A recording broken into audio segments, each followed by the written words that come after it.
Bitte? Ja, ja.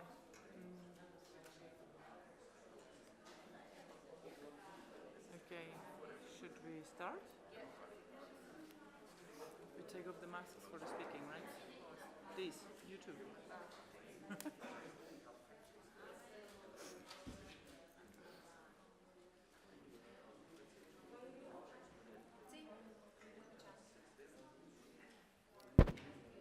All right.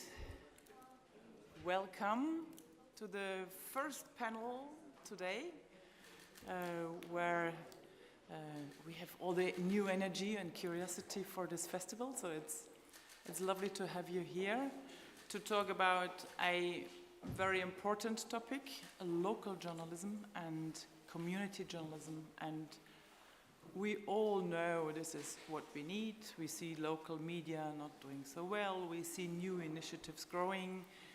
We have the digital means to do it.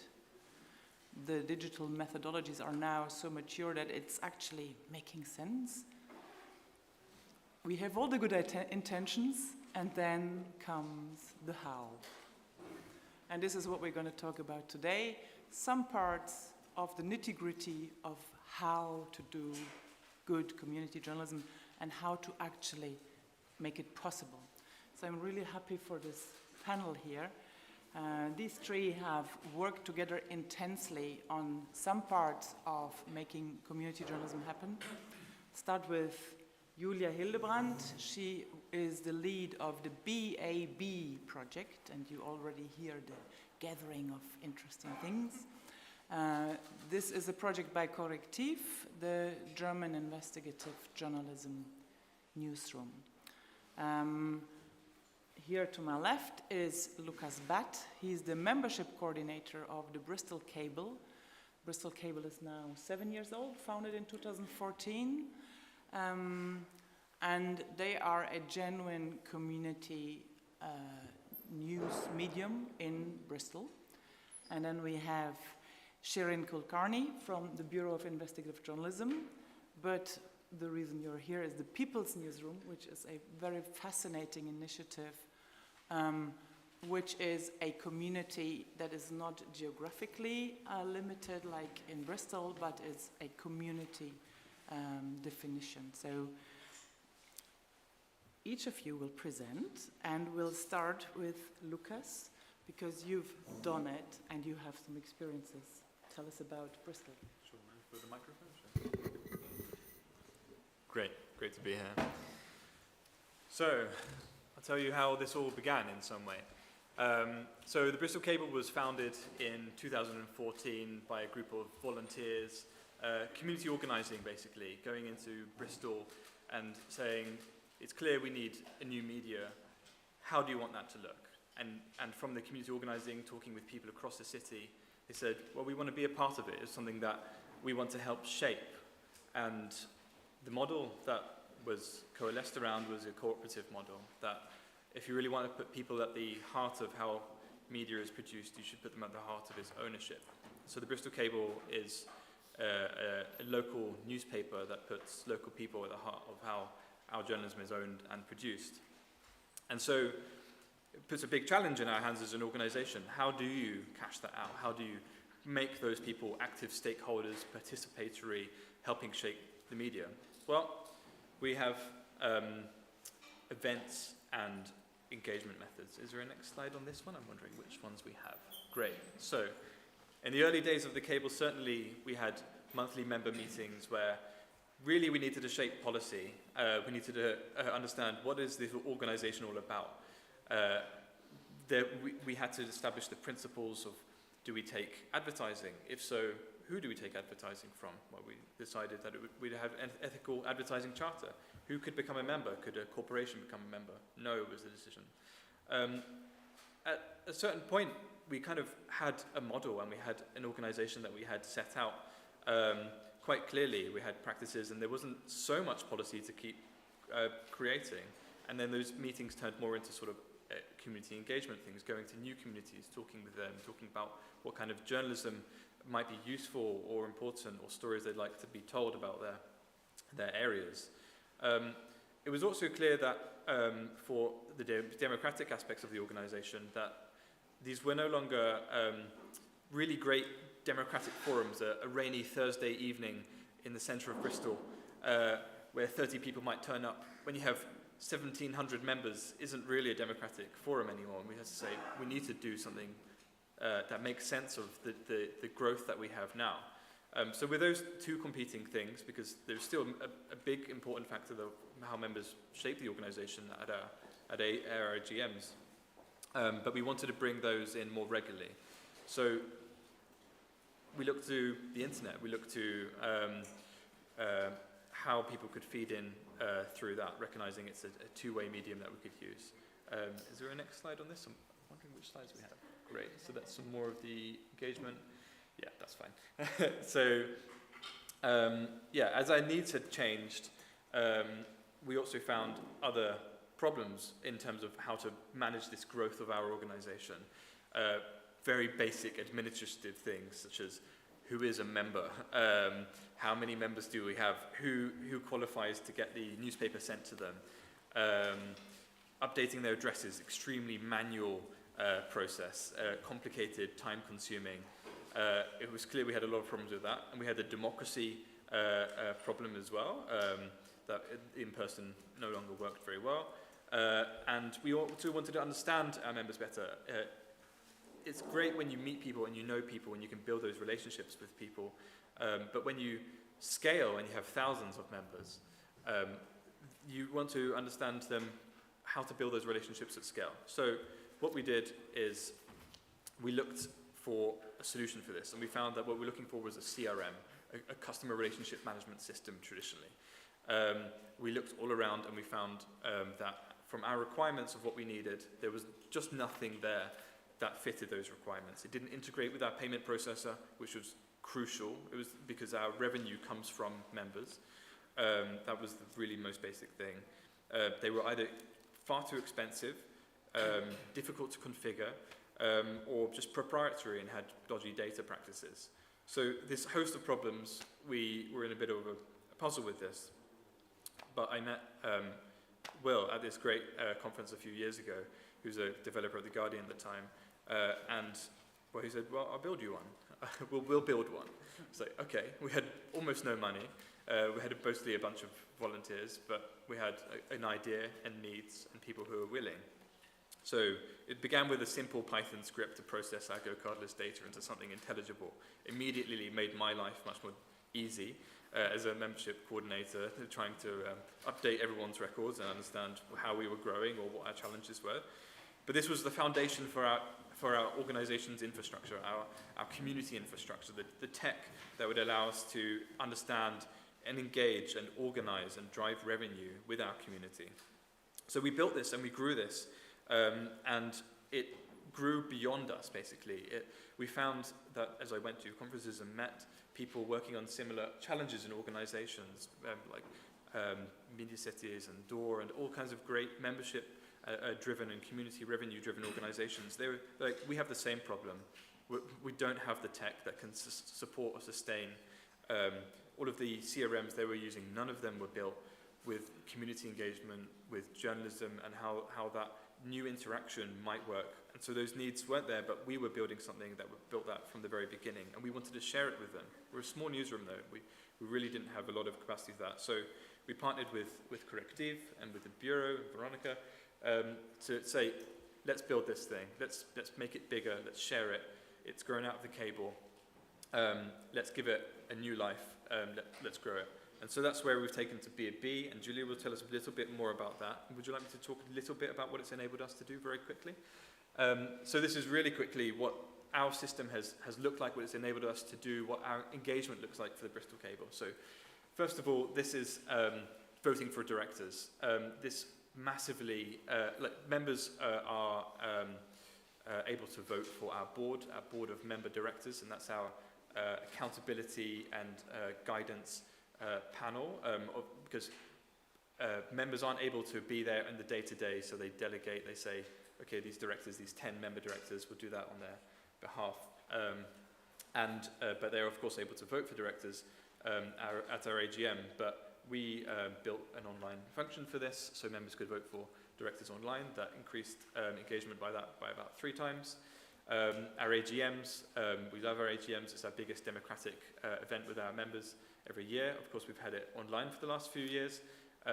In this one, in particular, our big decision-making event, which is where we're looking for guidance from members on a key issue, was should we focus more on culture journalism or on sort of daily reporting? And we had breakout groups, we had great discussions, we captured all of the feedback, and we wrote that up into a summary for members that we then sent to them. We gave them a full briefing because if you're to give an opinion, you need to know the context, so we make sure that's as concise but as clear as possible, what we're asking and expecting of members. And we give them the opportunity to have a say, a simple say, tick a box, which one do you prefer? It's a binary option. In the end, it was, everyone said, well, both. But most importantly, we had the reasons why. We always want to know why, and it's this qualitative information, this crowdsourcing of, well, I think we had about 400 or 500 responses from this from our almost 3,000 members at the moment, which is, I think, a really good response. And we use that to inform our editorial priorities for the next year. And lastly, if I have another thing, and yes, last year we modelled the Citizens Agenda, which has been much promoted and shared by organisations like Hearken, changing the assumptions of how elections should be covered.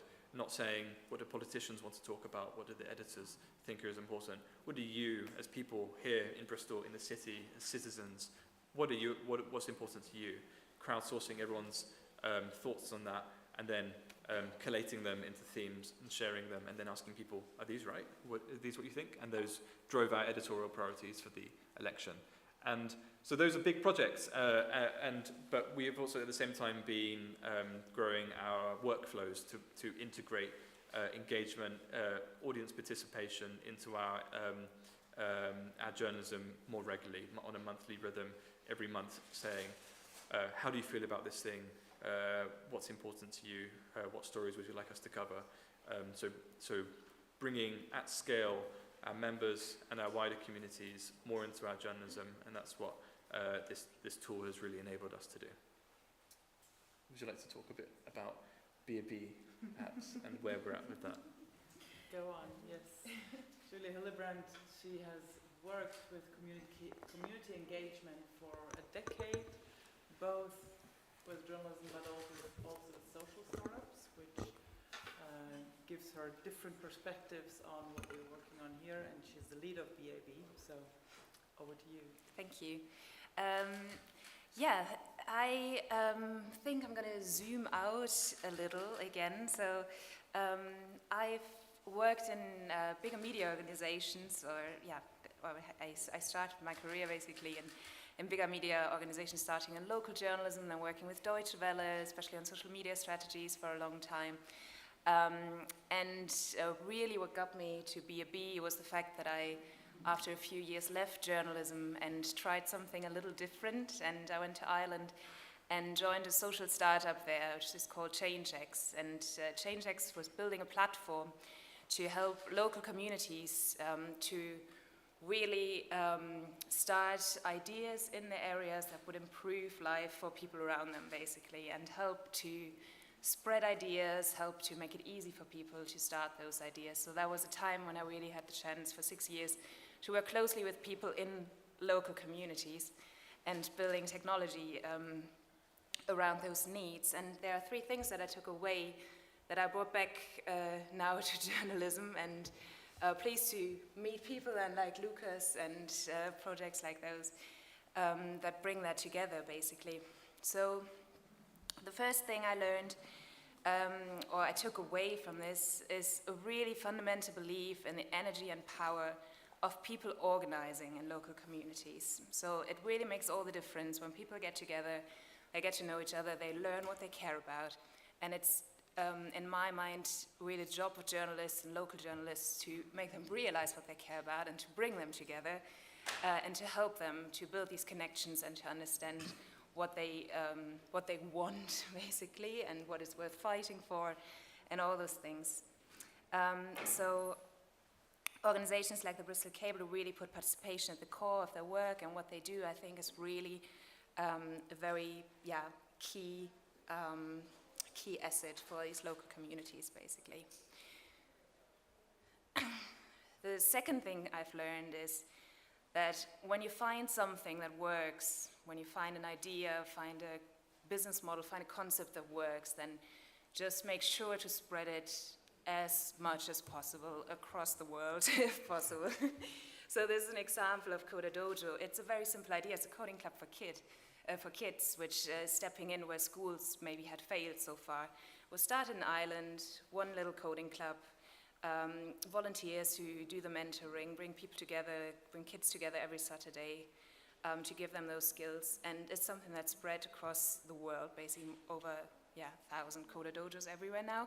And there are social enterprises like this everywhere, so there's so much we can learn from those.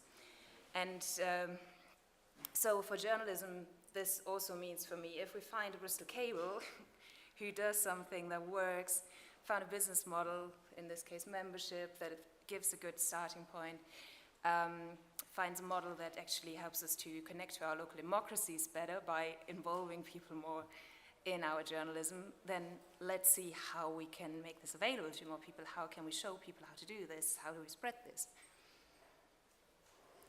And the third thing that I find super important is in every community there are those few change makers who can make it happen. And it's often a few people, and it's always individuals, and we have to find those individuals, and we have to take away every barrier that's there, that's in their way to make it happen. So these barriers can be around funding, they can be about administration, actually, like them losing time on administration when they could do the on-the-ground work and talk to people. They have to get that time. So take anything away, technology, barriers that's in their way. Once you found them, you just have to make sure they can do the work. And and one of those big barriers, I said it, is technology. And that's what we've been focusing on. It's also about knowledge, of course, like how do I learn how to do this? A lot of people who start local newsrooms come from journalism, so often they don't have a business background. They also don't have a community organizing background. So there's a lot to learn, but technology is just one of these things, and Lucas really made it clear, like, what a big challenge it was for the Bristol Cable in the beginning. And we learned from all this basically first wave of community newsrooms across Europe, and there were already like hundreds of those, that they are all struggling with the same things when it comes to technology, and it's the things that Lucas basically talked about. So what we want to do is really give these newsrooms that are emerging now, that are coming next. We think there's a big next wave. There is momentum right now. People get interested again in local journalism because they fear for their democracies, like in actually all across Europe, also in countries like Germany, not just when you look a bit further. And this is just a view of stolen a bit from the membership puzzle, and I added a few more tools. Like, this is a situation that all these newsrooms are in. It's looking at, oh God, I've got all these tools to stick together and to work with. How am I going to do this? And B2B is basically now the tool that we want to give to them to help them get this head start and really start engaging their communities and putting membership as the revenue model at the heart of it. I just give you a little sneak into what it looks like and what we have built over the last year. So we're now able to allow basically any newsroom who wants to get started with this to take the tool and do what the Cable did. And this is the first little view. So this is about allowing you to set up your processes for accepting membership fees and just gathering membership contributions, basically. And what's important here is that people stay on your platform, that you don't have to send them to a third party like Substack or Patreon or Steady, where they have to sign up to someone else again, and that they really stick with your brand. It's on your URL, it's your system, so you also don't need to fear to lose trust along the way by sending them somewhere else. Then you also can make it totally transparent to people what kind of data you are actually saving from them and allow them to update it themselves. Lucas talked about some boring problems there in administration and support. So taking that away, again, more time for journalism, less administration, but also more trust because you allow people to actually see what you're saving of the data. And then what's really at the heart of it all is a system where you can always keep track of who is actually in my community and develop that over time. Really see, okay, while you're growing your community, what are people paying, who's not paying, who's engaging, and come up with strategies to activate people around either side. And then, of course, that is all connected as well with collaboration tools, and the one that we've started with that every newsroom needs is just these things that, again, Lucas talked about, like allowing people to share with you what they want you to report on, allowing people to contribute to a citizen agenda. So this just basically needs survey tools, form builders. And again, we don't want to do that on Google Forms. We don't want to do that on other tools that maybe don't respect data privacy. And we want you to be able to build up the knowledge about who engages in what and with what expertise over time. So that's only possible really in the long term if you integrate it. So that's why we integrated this as well. So yeah, just as a small summary of what the focus or core values really are of this tool, it's really built for the smallest organizations out there. It can start with just one person starting a newsroom who wants to go, I'm going community first, and from day one, I want to know who these people are and bring them together here.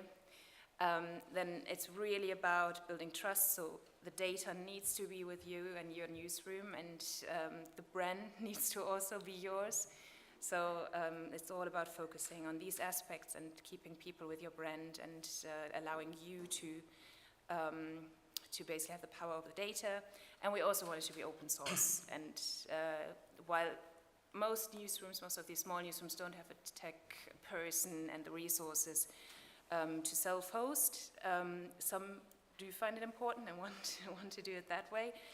And for everyone else, we just have an out-of-the-box solution as well, so anyone can set this up.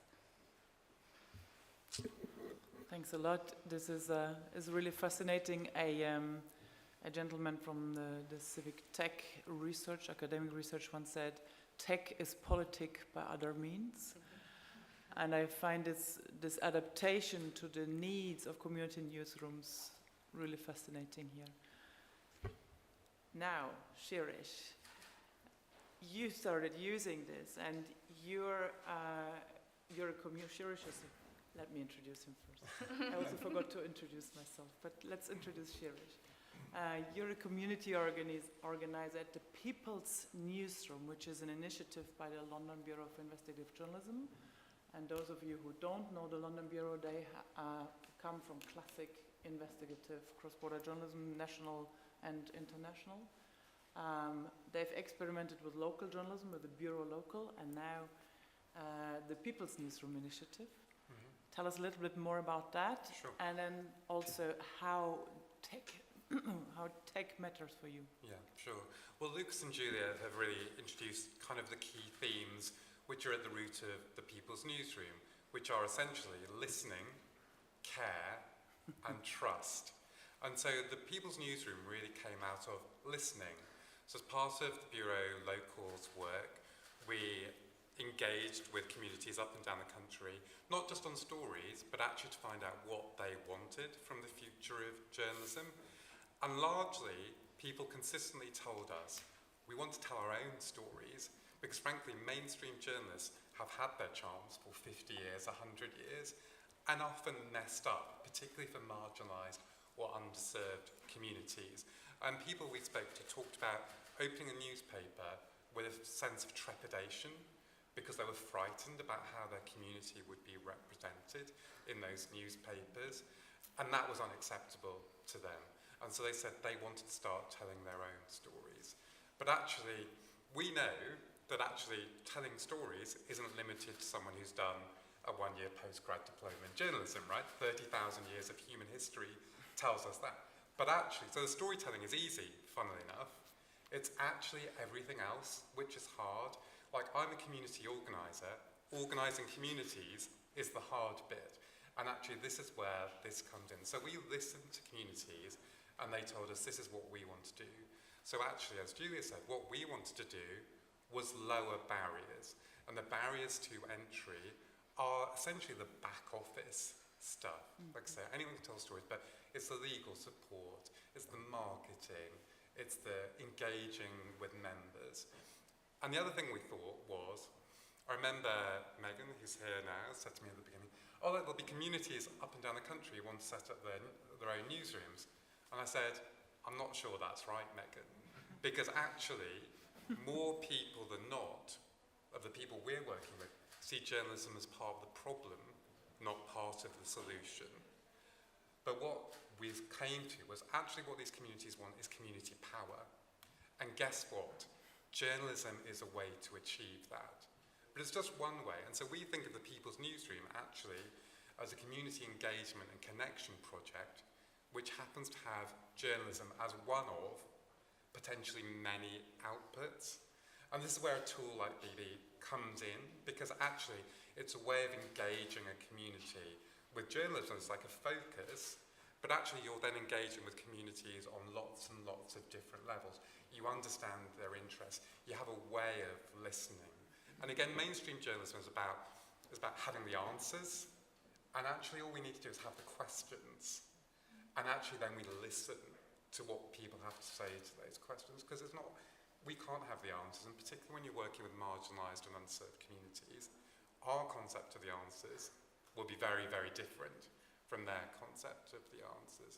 So what this gives us, in a context where trust is probably the existential problem facing journalism, this is kind of totally trust-based. It's like, A, you're listening, B, you're not using data in a way which is untransparent, and so people know what you're doing with the data, and they're accepting that actually, your data is being used for good, in the sense, as you say, it's being used for good, and that actually then we're showing care as well. Because the other thing I think mainstream journalism gets wrong, it's like, even when they're working with underserved communities, it's like, all right, we can just drop in, we can get a case study, and we'll disappear.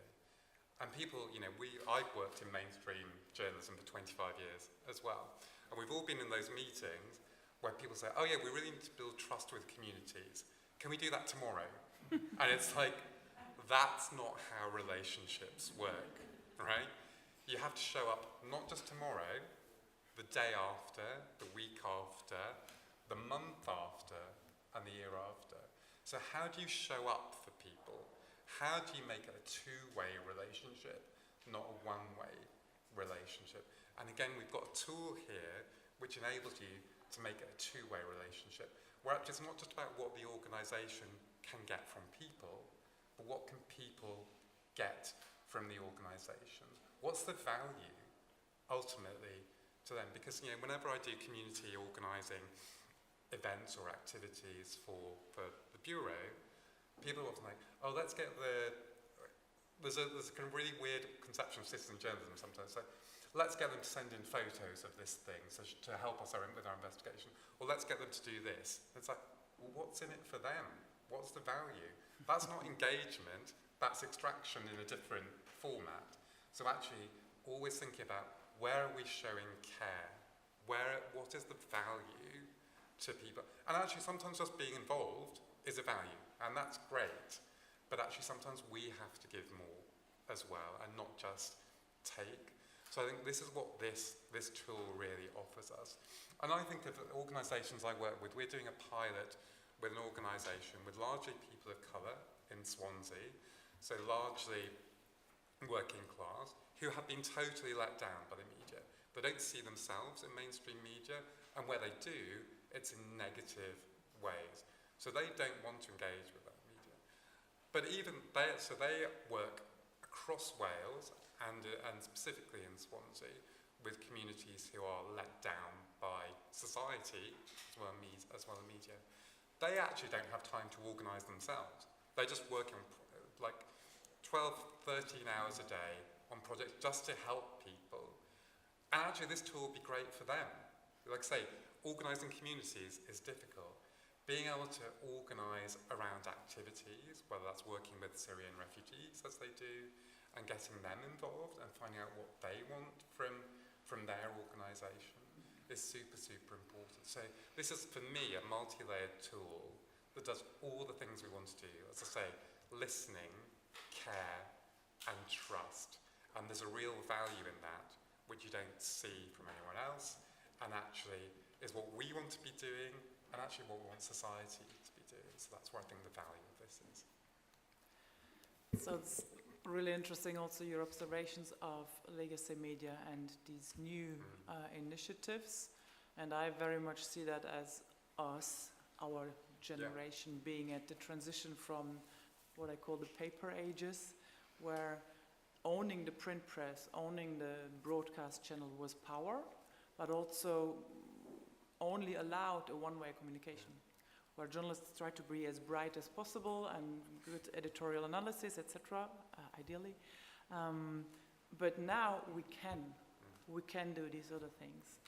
And this is why this panel is so fascinating to moderate. So we have the first version of the software now of BAB, right? What's the next step? Where do we go from here? This is probably a question for you, Julia. And then I have a few more questions on next steps, but what's the status and what's the next step? Yeah, we've been basically working over the last year to make mostly available what the Bristol Cable has been doing and has been building to more newsrooms, and really making it like so more usable was a first step. I don't know if anyone of you has built product and technology before, but it's also about making a fun to use tool and making it nice and simple and user friendly. So that's what we've been working on the last year, and also making it available in more languages. So it's really nice that now we're in a position where we can invite people to come up to us, and we can set the tool up for them to do the combination of running a membership model and collaborating through engaging people through those surveys and do what Lucas has presented.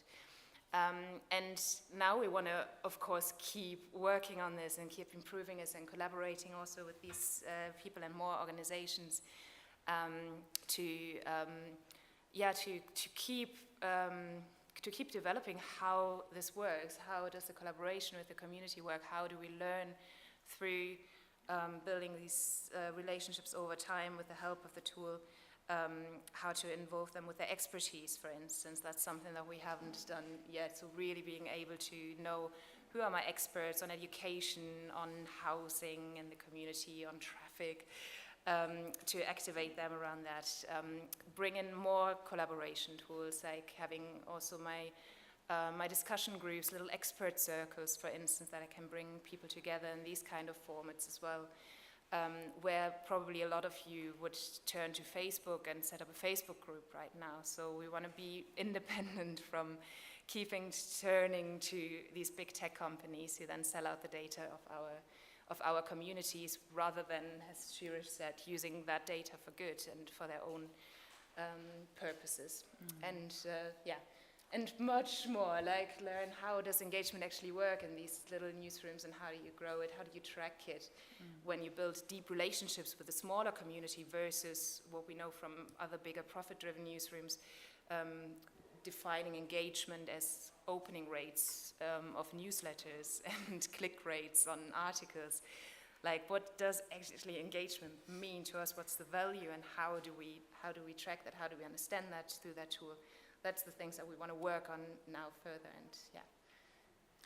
and I forgot to introduce myself in the beginning, I think. My name is Brigitte Alfter. I'm the founding director of Arena for Journalism in Europe, where we work on providing networks for journalists who want to collaborate.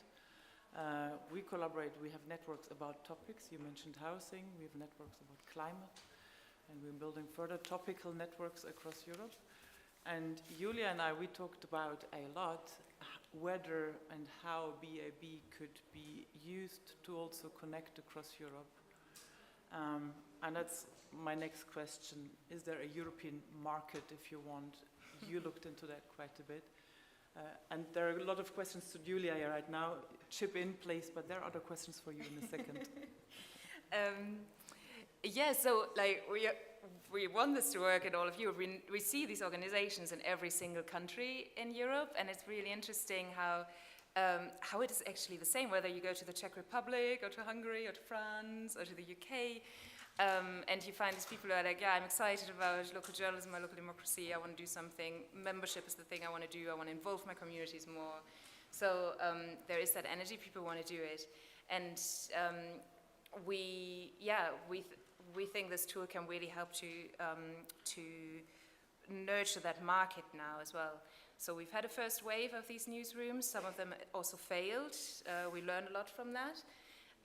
So we want to really empower that next. Are the needs similar, or what is your experience there? Are there similar needs, or what makes it fail? Sometimes it's best to learn from fails. What are the challenges there? Yeah, I think the most times it fails because newsrooms don't diversify their revenue streams. If they just rely on one revenue stream, they just go for advertising, or they just go for membership and just want to work on that. So I think this is probably the most common reason why it fails.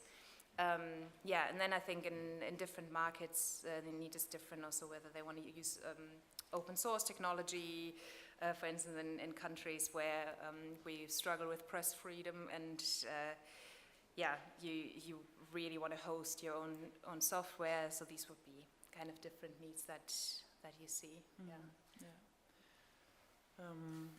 My next question is a bit more to the two of you, because the Bristol Cable is sort of geographically delimited community. Your community is a socially delimited community. The underserved communities also would be social groups. How does this software help to build such communities? Maybe to you first.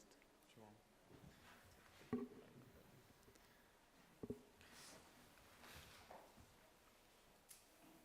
Well, first of all, it provides the foundation for, put it simply, bringing in revenue from membership that can help sustain an organization which is engaging, being there for communities, being responsive.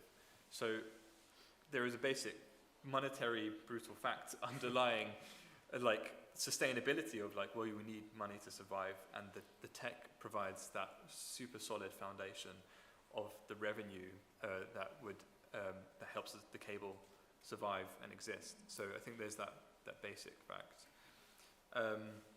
As people feel connected because they're from Bristol. Of course, yeah, and I think there's a lot more we want to do at the moment. I think at the moment we are using the tool, of course, for driving revenue, also the surveys, and in some way that's a one-on-one connection between us and that person.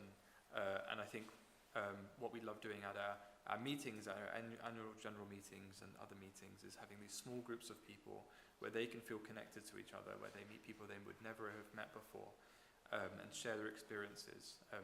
There's this great phrase that the world changes one room at a time, one small room. And I think bringing people together in these small spaces, recognizing what people feel comfortable with and what builds their sense of belonging, that for me is exciting about what we could develop next in the tool. So it's not responding to surveys, which are brilliant in terms of what wasn't there before, and that we know who has responded, and we can build that relationship with them. I think finding more spaces for people to connect with other people and be more in control of that situation and bring more of themselves, so that everyone can speak, everyone can connect and build that shared understanding. So I think for me that's a key bit of the future for that. Yeah, in a way, the benefits for kind of people's newsroom outlets are even more transformational than they are for something like Bristol Cable, which is local, because actually Lucas had the possibility of getting people in the same room. Now, people's newsroom outlets might be local, but they might be identity. So they might, for example, be people's newsroom outlets for Gypsy, Roma and Traveller communities, or trans and non-binary people, and they could be all over the place. So the tech is transformational for this. And actually, those communities don't necessarily exist right now. So for example, we had an event at the Bureau a couple of weeks ago for trans and non-binary journalists, and essentially because of the transphobia which exists in mainstream media. And we had like 80 people sign up, and we didn't tell anyone because of the kind of potential backlash. We just set out within networks. And all of them wanted to connect with each other because lots of them didn't know each other. They didn't know this community existed. I've just set up a network for journalists in Wales from underserved or marginalised communities. Because if you can imagine it, in Wales where I live, the industry is even less diverse than it is in the rest of the UK, which is really bad. And so, you know, suddenly 50 people who I didn't know existed say, oh yeah, we want to connect. But actually they're all over Wales. The trans journalists were all over the world. But suddenly there's a way for them to connect in a much richer way than simply over email or whatever. So in a way, this is even more transformational for those communities who might be A, dispersed, and B, not know they exist as a community. So you can actually create communities through this, which actually changes everything. It's very moving, right? When you see how the new tools, the digital tools, I come from the paper ages, and I'm so happy when I hear stories like that. I would like to open to questions from the audience, and while you're thinking about your questions, I have more here, but are there questions immediately? Go on. Do I just speak or do I leave the mic? Please, speak. So I'm Jonathan Hayward from the Interest News Foundation. I'm really intrigued when you're doing your citizens' agenda phase of the process, and you're putting various options to the community. Are you most interested in A, B or C? How do you arrive at options A, B and C and ensure that they're genuinely reflecting the deep interests? And the Shiro says the importance of listening sometimes is being very free and open and trying to put aside any of your assumptions about what should matter to people. So you need to do some kind of broader, softer, deeper exercise before you even get to A, B and C. Yeah, I can speak to that. Yeah, so we didn't start with A, B or C. We said, what issues are important to you this election? Free text field in the system. And I think the challenge for that, I think we had, how many words did we have? We had 20,000 words or 30,000, like enormous amount of qualitative data, even on a small scale. I think that is one of the workflow challenges or the capacity challenges that, yeah, we read through everything. I think that's one of the things, I think when I first was doing engagement, I was asking people, how do you deal with all of the free text things? Like, well, you just have to read it. You've asked the question, you need to listen. And I think this is one of the challenges of publishing and listening. It's easy to talk to thousands of people. How do you listen to thousands of people? At the moment, we spend a long time listening. There's a lot of members and there's not a lot of stuff, but when we ask, we listen to what people have to say. So we did ask, and we read through all the responses and we summarized them. We tagged them along themes. As we found new themes, we refined those tags. And then when we found the top ones, it was a lot of data analysis as well, bringing together how they merge together. And then we put them back to people. We asked people openly. Start with a powerful question. I think all I'd add, because that's exactly right, is when we're talking about these markets existing around Europe and lots of we're at a transition point, a really good transition point to where this kind of work is becoming more popular. So there are lots of people doing this listening. And the beautiful thing about this space is that everyone is massively collaborative. And so actually, you can listen to other organisations as well and kind of build on the work they've done. So really interesting, we did a session with an organisation called Fully Focused in the UK, which is a youth-driven video platform. And they have, about 415,000 subscribers on YouTube, so they know what they're doing. They know how to connect with young people. And so they have done in the last couple of years, they've had 2,000 applications to be part of it. And they ask their young people, for example, what are the things which interest you most? And like, I as a middle-aged journalist think, oh yeah, all young people are interested in climate change. They said to us, in 2,000 applications, climate change didn't come in the top 5 in any of them, because that is a luxury for them to think about climate change, because they can't get anywhere to live. Yeah, so actually this work exists in the world, so actually you can start honing those ideas, but ultimately it comes down to listening. But I think there's a real power in that collaboration, and actually the more people use tools like this, actually the more it's easy to share that information as well, which is another real value. Other questions? Otherwise I have questions. So we were talking about barriers to doing this, and you mentioned a few of them. With BAB, we are also at Bristol, we are addressing some of the tech barriers, but what other barriers are there to build communities? Like, is it lack of money? Is it, what's the resistance that we bump into when we try to build communities, journalistic communities, journalist-served communities? And I think the thing we found, honestly, is that it's got journalism in the name. Because that's the in that kind of triggers the trust.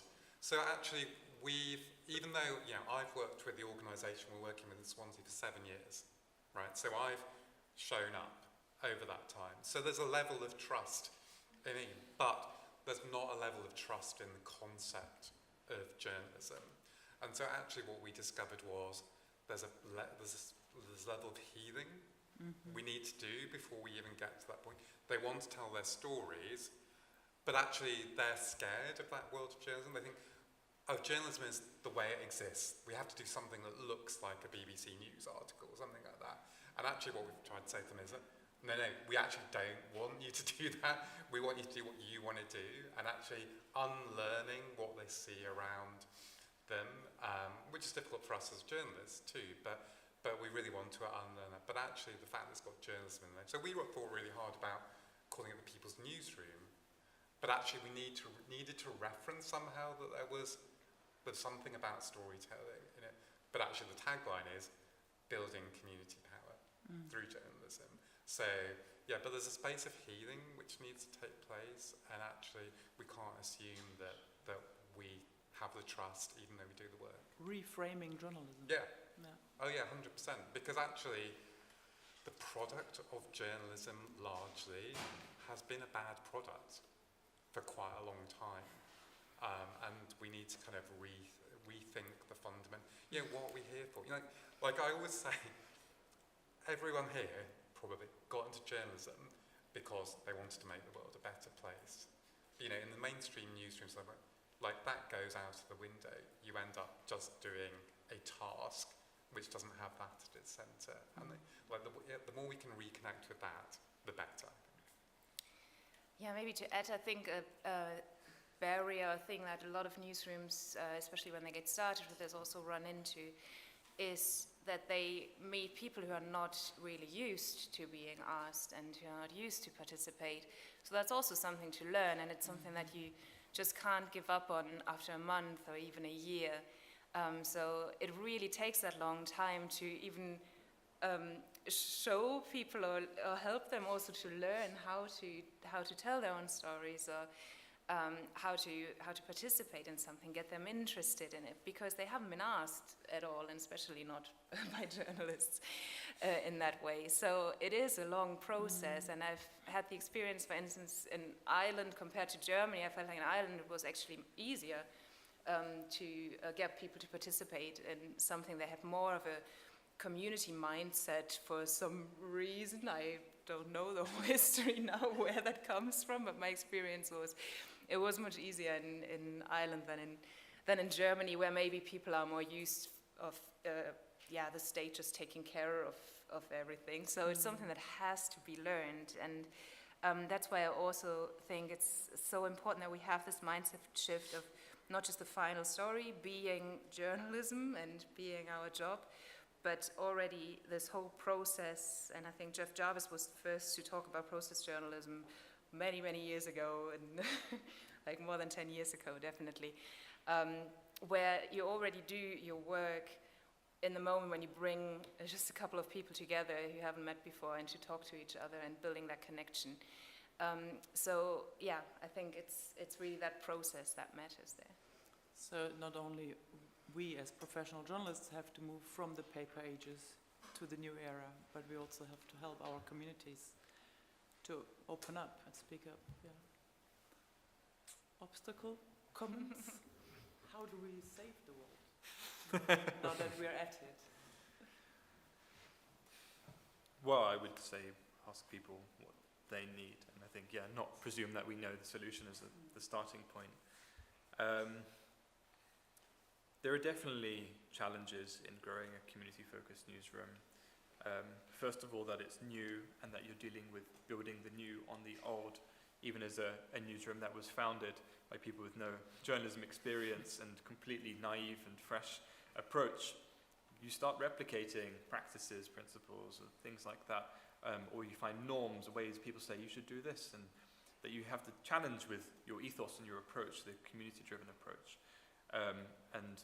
I think understanding when you're replicating practices from the past that are a challenge or a barrier, those assumptions with the new way of doing things, and then also the willingness to fail and feel uncomfortable that you might be getting it wrong, and understanding how and when you're learning.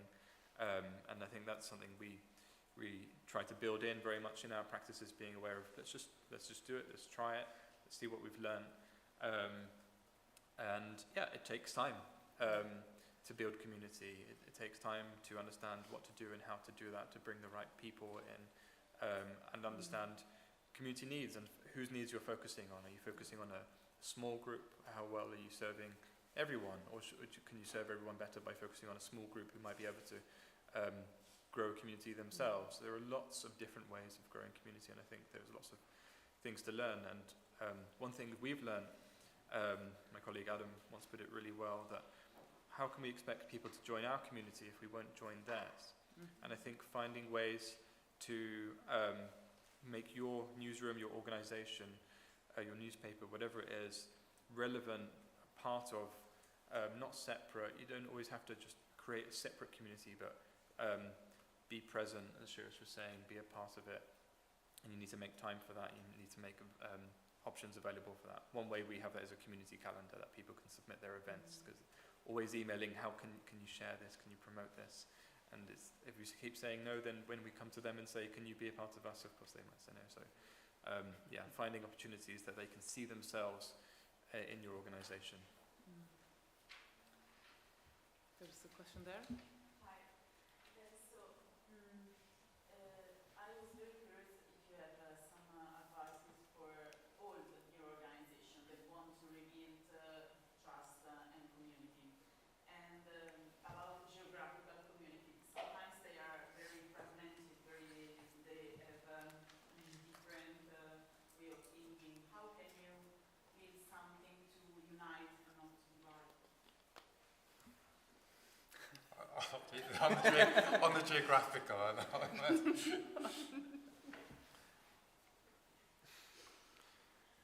I think we've always had this approach of we don't want to be exclusive. Membership is an inclusive thing for us. It's you pay a few pounds a month to be a part of the organization. You're a co-owner of the organization, but it's not about exclusive access of content. You're helping it be free for everyone.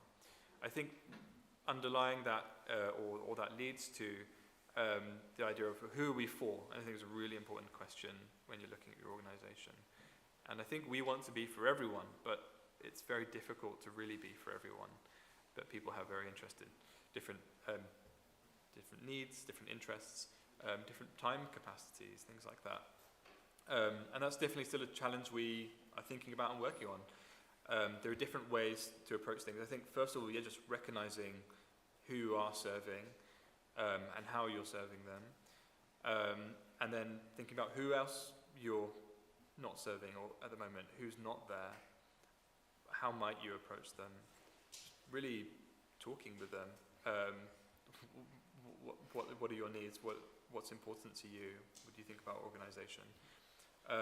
What we have done in the past with communities that we haven't been including as much or finding that they're included in our organization is going there and co-hosting events with them and finding an active community member there who has an issue or cares about their community that they want to promote or find some solution on.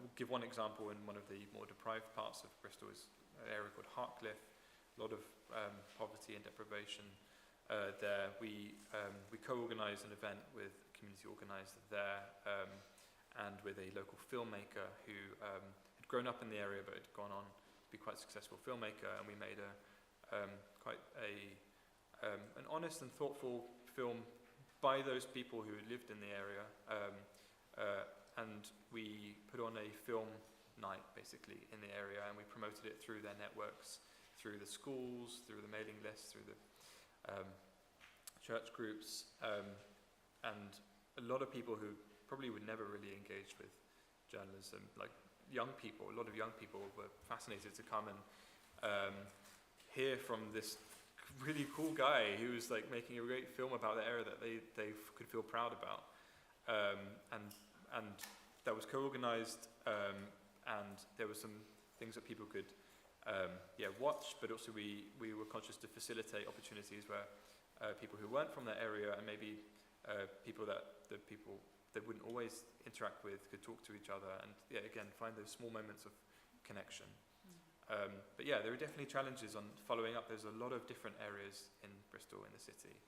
Like, it's a city of many small towns, and we are only a small newsroom. So I think that's definitely a challenge of whose needs you're focusing on and how you're maintaining those relationships over time. So I don't have all the answers yet, but there are things that we have tried. Yeah. The only thing I'd add is that actually, people are different, right? We get that. But actually, it's often my concern with like foreign reporting, which starts from the perspective of, look how different these people are. And actually, wouldn't it be amazing if we started from, look how the same we are? Because all our fundamental needs for security, for health, are the same, right? And actually, a brilliant project I read about a couple of years ago was looking at that, and there's actually a big problem with racism between people who lived on the same housing estate, and it was somewhere in the south of England. But they got people together, and they discovered everyone was fed up with the litter on the housing estate, and actually they brought them together around the problem of litter, and they ended up starting working together, and then they saw they were more the same than they thought they were. And so actually, as Luke said, there's also a solutions focus which actually drives a lot of this stuff. It's like, actually what Luke's talking about, look, actually our community is a great community. It's not a bad community as it's portrayed in the media. So if we can work together towards making our community a better community, which journalism often doesn't talk about very much, then actually those things can really bring people together as well. So it's look how the same we are and how can we make things better. Yeah. What I hear a lot, we talked about tech today, but what I hear a lot is also new competences for journalists in the new era. We don't have the time to talk about that now, even though I would love to, but these three excellent speakers are not alone, so I would like all the Corrective, London Bureau and Bristol Cable people to rise up now from your chairs. So, everybody who wants to speak with them, grab some of our speakers or some of these people. And Julia, you also said that you will be in a cafe and have opening hours to present the software if anyone is interested to follow up. Exactly. So, yeah, we're gonna be at the Bar Gelateria Veneta from 2 to 4 p.m. every day. So you can just drop by, also to just meet others who do community journalism, or to ask questions, or to see our demo, whatever you're interested in. I think you also all got this flyer on your chair from the Crowd Newsroom, which is another tool from Corrective as well, and which we are also linking closely with B&B, and they are doing a live community investigation here at the festival. This is something to just experience what it can look like as well, to involve the local community. Yeah, take part. Thanks a lot for coming, and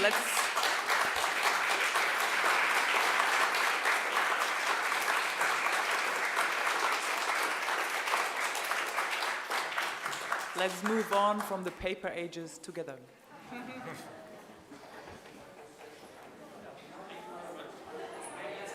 Thank you. You managed. You can relax now.